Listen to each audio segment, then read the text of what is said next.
Hey everyone, welcome back to my YouTube channel. Right hand drive Ron here. Today we've got the Honda Acty Attack on the lift. Attack mode as I like to call her.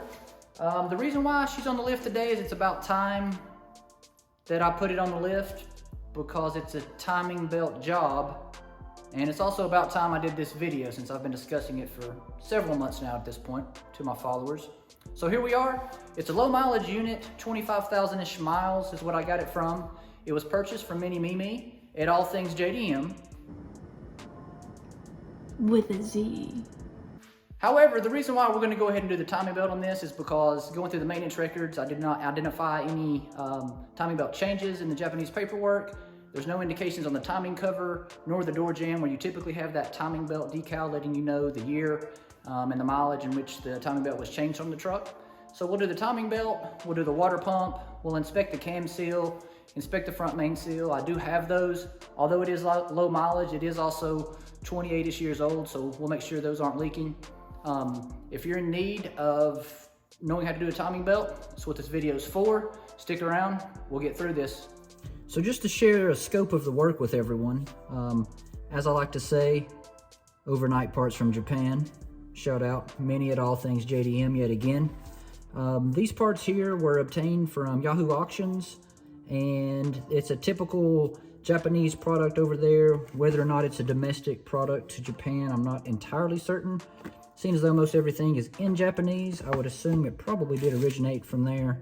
It's not OEM Honda, but it's Japanese equal quality, if you will. So we've got the water pump here, timing belt, you've got your tensioner here, you've also got your idler here, and you've got your cam and your front main seal here. So these four items are definitely going in. We'll take a look at these here and see if they need to be replaced and go from there.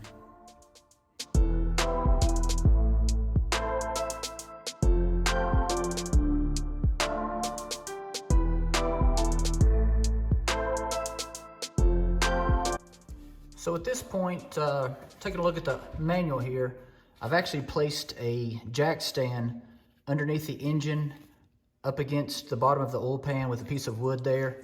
That's just relieving a little bit of pressure off the engine. What the book wants us to do is they want us to remove this engine mount here. So we're gonna get this removed out of the way. This oil dipstick tube here, there's 3 bolts on the bottom of it. Now you remove those 3 bolts and you just take this thing and rotate it counterclockwise to about the, I don't know, 8, 9 o'clock position, basically just to get it out of the way of the valve timing belt covers. Once that's out of the way, we'll remove these screws, pull the timing belt covers off, here, and back here. Also, we'll have to at least loosen the valve cover and lift the valve cover up in order to get that upper timing belt cover off there. So that's kind of what's going to go on right here. I'm going to do this in time lapse, but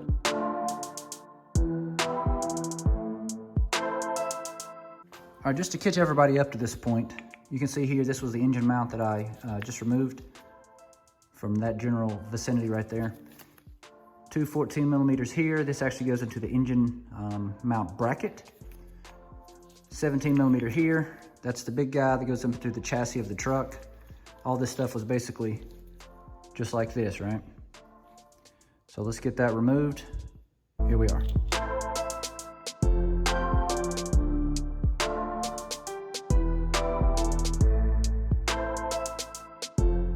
Okay, to this point, you can see that I've taken the oil dipstick tube. I've removed the 3 10-millimeter bolts there underneath the timing belt cover in this lower vicinity there. We've got that rotated down. As long as that cap's on, we should be holding oil because there's an O-ring actually in the bottom of that tube. Next thing we have to do is we have to move the actual engine bracket. It's here, up in this location here. It's looking like we've got 3 14-millimeter bolts, which we'll remove, pull that bracket out, and then our timing belt cover should be completely free of any obstructions at that point. And we'll start removing the 10-millimeter bolts and popping loose these little clips here on the side that retain that cover.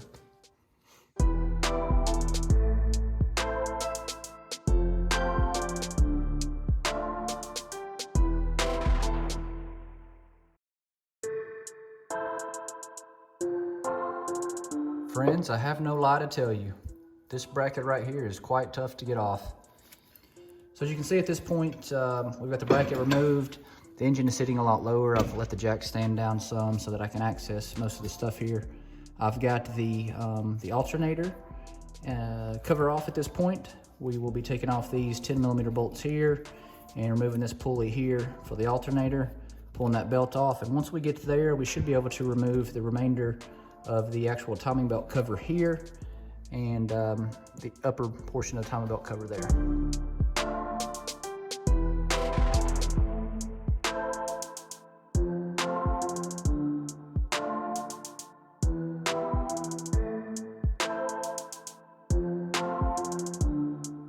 Okay, after much to do, I've got all of the timing belt covers removed from the Acty. One thing that is somewhat rather unfortunate is the way you have to set your top dead center for both your crank and your cam. What you've got to do is you've actually got to put the innermost timing belt cover back on, and it actually has an indicator on it that you line up with the alternator pulley, which goes on over here. And once you get that tick mark set up to that indicator, and I'll show you that, that's where you really want to set all of your timing before you start removing your belt, right? So you want to put that cover back on. You want to make sure your top dead center here. Obviously that means you'll be good here because the vehicle ran prior to working on it. From there, once we get that set and we're assured we're top dead center, we'll loosen this tensioner bolt here. We'll be able to slip the timing belt off. At that point, we can replace the tensioner, we can replace the idler, and we can replace the water pump down here once all that stuff's removed.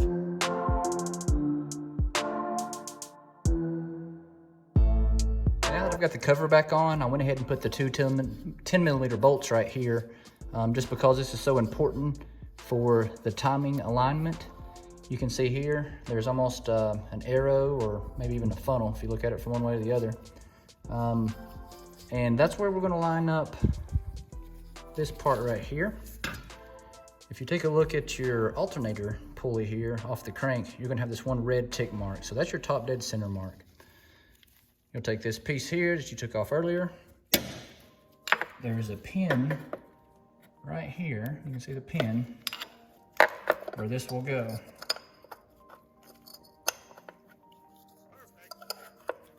Okay. There's your first piece of the puzzle.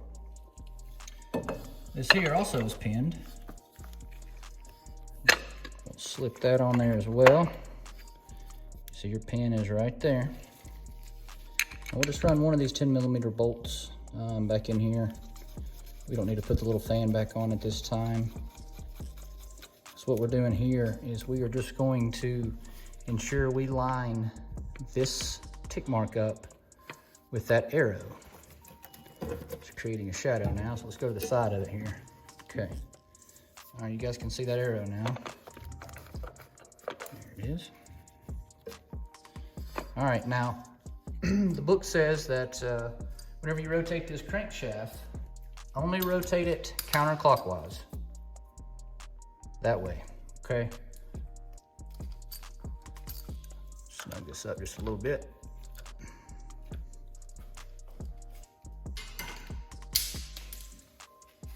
Get our 17mm here. We're going to rotate this counterclockwise until our red mark here lines up with our tick mark here. See my finger there? I'm going to kind of keep my place there so you can see. Just get eye level with this and try to land that red mark on the tick as close as you can. I don't know if the camera's gonna capture it exactly, but where I'm standing, that's pretty much top dead center right there.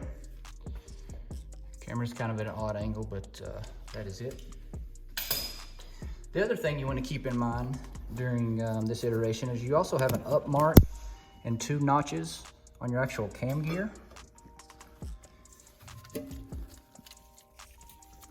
Let's look up in here. Okay. Here we go again with the Blair Witch Project. But there's your up mark. Okay, now our engines are mounted basically horizontally. So if you can imagine this thing was sitting straight up and down, that would be up. This tick mark here at the upper portion, keep my light to stay still here.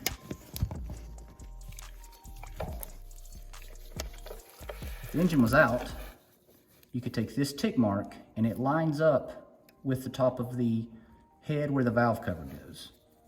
Okay, and then the same thing with the other side. If you had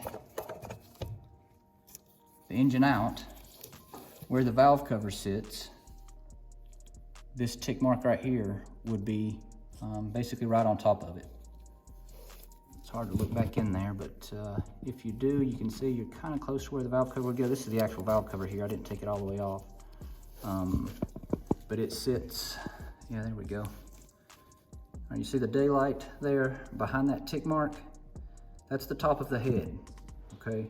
So that's where you want to be lined up to let you know that you're top dead center, along with your up arrow there. And if I fish the camera in here, you might be able to see the same tick mark on the top. Yep, there it is, okay. So inside that groove there, the camera's not focusing well, but that's it. And it's lined up with the top of the head right there. Okay. So at this point, we know that we're top dead center. It's safe to basically remove the timing belt at this point and get ready to swap out the water pump and swap out the idler and the tensioner there. I've already taken a look at the cam seal and the crank seal. They do not appear to be leaking at all. There again, this vehicle's only got about 25,000 miles on it, so not a lot of run time. Yeah, they're old, but it's really heat and cycling that kill those seals. So we're probably just gonna leave those alone for the time being.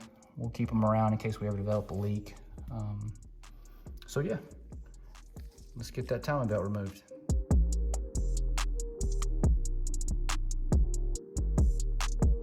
We're dangerously close at this point of removing our timing belt. So you got a decision point here. For me, I know I'm replacing the idler and the tensioner. I know I'm replacing the water pump. So as far as where this tensioner is in regards to the bolt is somewhat irrelevant to me. However, if you are only replacing your timing belt, now's a good time to take a Sharpie. What I like to do is I like to just draw a circle around the bolt. That way that gives you a target to shoot for on the tail end when we go back to tensioning this. It's just a good visual representation of where you were. And when we put tension back on that tensioner on the end, you'll know where to go back to. So for me, I'm gonna go ahead and bust this loose. The book says to do it 60 degrees if you're removing the timing belt only and put a new one back on. Otherwise for me, I'm gonna take it all the way off because I'm replacing that tensioner.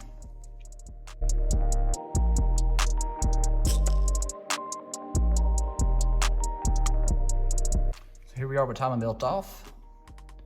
Tensioner and idler are both removed. Next up, we'll remove some of the plastic bolting here for the water pump. Get this guy here out of the way. That way we'll be able to access the 10mm bolts behind the water pump.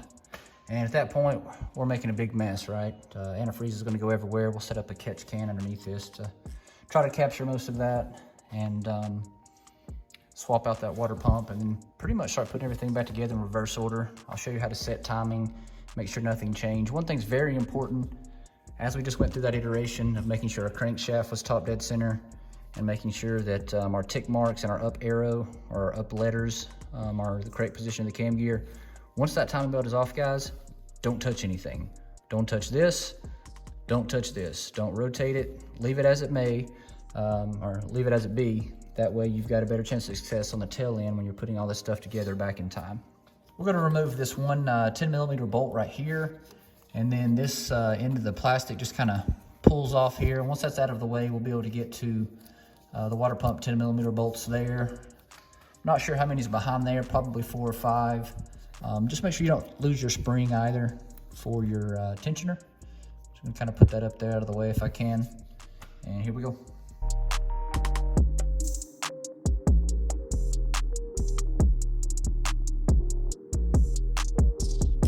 Now that we've removed the plastic cover from around the bottom portion of the water pump, I've also removed the 4 10mm bolts, 2 up top, 2 below the water pump. I've got my antifreeze catch underneath this. We should be able to just do a little bump here on the actual drive gear of the water pump here and kind of crack it loose and let it start leaking. At this point, I'm basically just going to let it drain completely out into the catch underneath here. As soon as we get it knocked loose here. There we go. You should see it start seeping there. So you can do this slowly and do a very controlled drain, or you can just go hard with it and bump it completely off and let everything splatter out. I'm gonna let this drain down. We'll cut back in once we get the pump actually off. So as the remaining antifreeze drains out of the system here, we're just gonna take a time to show you the new water pump here. It does come with a O-ring that goes inside the groove of the water pump housing there. One thing always with water pumps that's for your old one, this right here is called a weep hole. And it's not because it's sad and crying, but it will make you sad and make you cry if you ever see it seeping out of that hole whenever this is actually installed in your vehicle. That's an indicator of basically your pump seal, which is behind these fins here on the shaft. And that says, hey, your water pump seal is failing. You're starting to weep out of this hole. Replace it soon. So what we'll do is we'll go ahead and stick this back on here. Just as simple as that, reverse order. We'll put that back on there. We'll put our 4 10mm bolts back in there.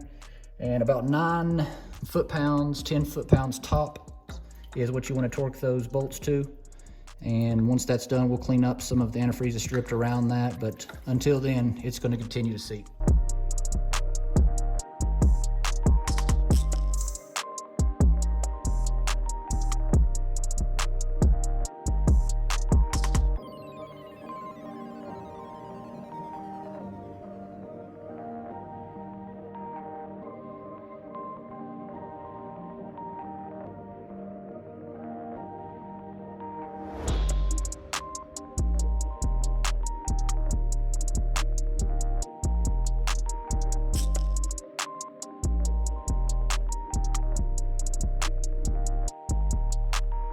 While we were off camera there, I went ahead and put on the fixed position idler here, torqued this bolt here to what the book says 4.5 kilogram meters, or if my high school, college, Southeast Tennessee math does me square, I'd say that's about 33 foot-pounds. So yeah, let's go with that. 33 foot-pounds here.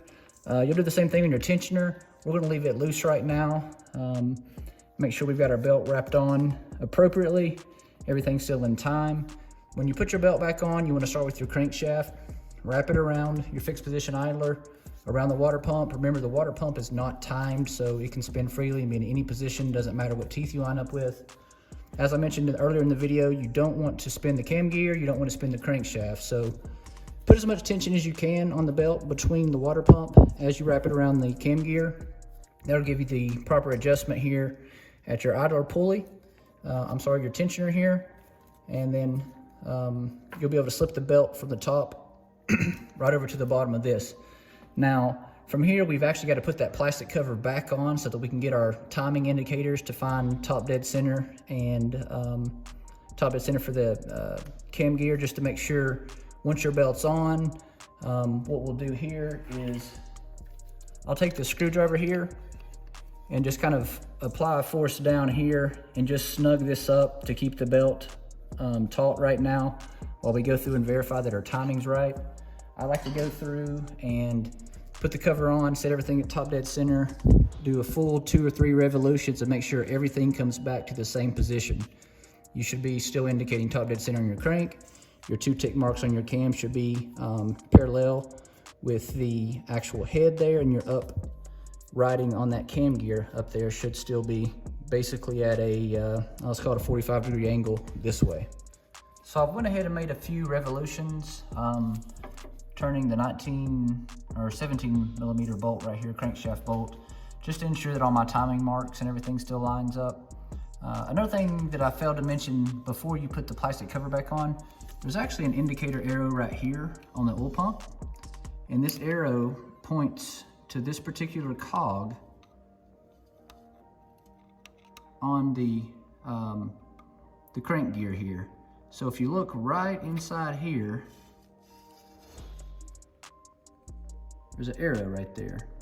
And when you line that arrow up with this arrow here, which happens to be that particular area of the crank gear, that's your top dead center for your crankshaft. So you can go back through, snug up your tensioner bolt. You can see here I've got a small amount of gap here, more up top. That's about where it was whenever we took it off. And I went through and re-verified that my ticks right here and my tick up here is still in alignment with the top of the valve cover, or top of the head rather, where the valve cover sits. Once again, just to show everybody what this iteration looks like, you want to start here. I just showed you where that tick marks line up on the crank gear. Go ahead and do a full crank revolution back to your crank gear spot. It'll take a couple revolutions of the crankshaft for one turn of the actual cam gear there. So just kind of watch this area here for your indicator arrow on your crank gear to show up. Here's mine right here. I'm going to follow it back over to that arrow on the oil pump. Healthy engine, so it's got a bit of compression fighting me here. That and the valve springs. So I've lined up that crank gear cog. I can take a look back up in here and see that my two tick marks are where they should be. I'm gonna go ahead and snug this down to 33 foot-pounds and start reassembling all of my plastics and everything that covers the timing belt here. One thing that I do want to put a public disclaimer out, and I tried to get around it early on, the alternator sits right here in this general vicinity. Remove it. As soon as you can, remove it. That thing fought me off camera more than I like to talk about. So before you even start trying to remove timing covers, once you get that alternator belt off, get that thing out of the way. It'll make your life a whole lot easier, I promise you.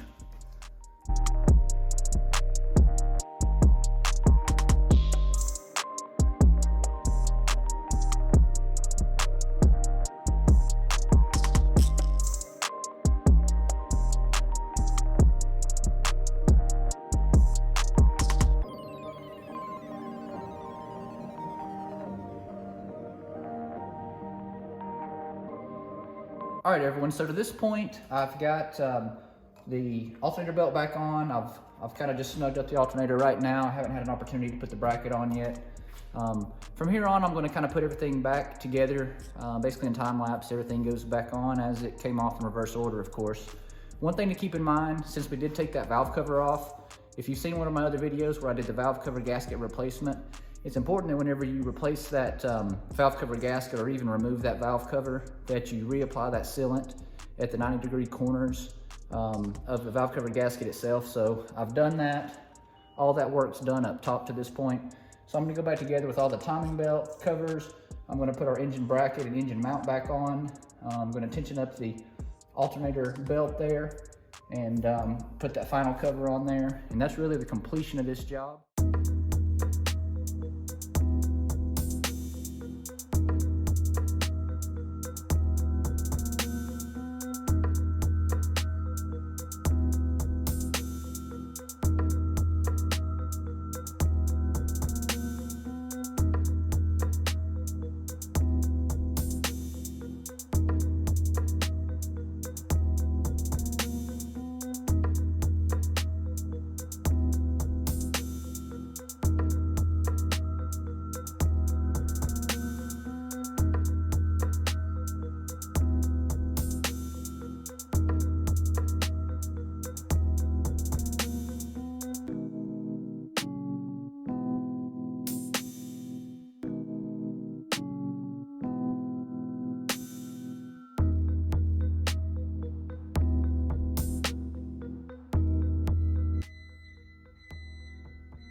So that sound there was the sweet, sweet sound of a Honda Acty Attack starting up after a timing belt and water pump job. Always a great thing to hear. One thing to keep in mind, if you do decide to replace that water pump, either after you get the new pump on or prior to completing your finished job here, ensure you refill your coolant system. I may do a video in the future on, flushing that coolant system just to show everybody a how-to on that. As far as the timing belt and water pump job, we're done. I went through and made sure that the oil dipstick is still measuring and reading right after we had to manipulate that. That's all good. So, like always, if you like what Ron's doing, let me know, subscribe. Take care, guys.